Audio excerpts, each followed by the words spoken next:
یہ واقعہ حضرت بلال حبشی کا واقعہ ہے۔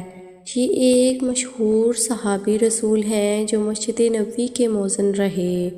قبول اسلام سے قبل آپ ایک کافر کے غلام تھے۔ اسلام پر آپ جب ایمان لے آئے تو آپ کو طرح طرح کی تکلیفیں دی جانے لگیں۔ امیہ بن خلف جو مسلمانوں کا سخت ترین دشمن تھا، ان کو سخت گرمی میں دوپہر کے وقت تپتی ہوئی ریت پر سیدھا لٹا کر ان کے سینے پر پتھر کی بڑی چٹان رکھ دیتا تھا تاکہ وہ حرکت نہ کر سکتے، اور چاہتا تھا کہ آپ یا تو اس حال میں مر جائیں یا زندگی بچانے کے لیے اسلام سے ہٹ جائیں، مگر وہ اس حال میں بھی احد احد کہتے تھے، یعنی معبود ایک ہی ہے۔ رات کو زنجیروں میں باندھ کر کوڑے لگائے جاتے تھے اور اگلے دن ان زخموں کو گرم زمین پر ڈال کر اور زیادہ زخم دیا جاتا تھا تاکہ بے قرار ہو کر اسلام سے پھر جائیں۔ حضرت ابوبکر صدیق رضی اللہ عنہ نے جب آپ کو اس حالت میں دیکھا تو ان کو خرید کر آزاد کر دیا۔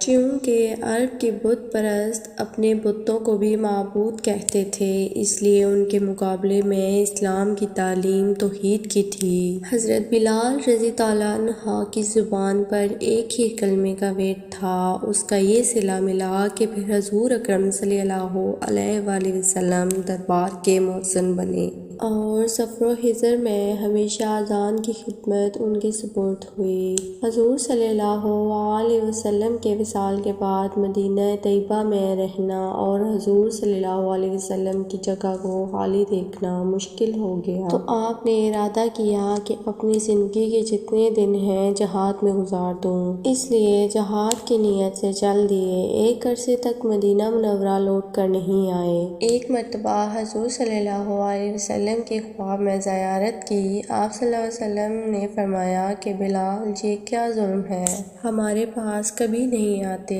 تو آنکھ کھلنے پر مدینہ طیبہ حاضر ہو گئے۔ حضرت حسن رضی اللہ عنہ اور حسین رضی اللہ عنہ نے اذان کی فرمائش کی۔ لاڈلوں کی فرمائش ایسی نہیں تھی کہ انکار کی گنجائش ہوتی۔ جب آپ نے اذان کہنا شروع کی تو مدینے میں حضور صلی اللہ علیہ وسلم کے زمانے کی اذان کانوں میں سن کر کوہرام مچ گیا۔ عورتیں تک روتی ہوئی گھروں سے نکل پڑیں۔ چند روز قیام کرنے کے بعد واپس ہوئے اور 60 ہجری کے قریب دمشق میں آپ کا وصال ہوا۔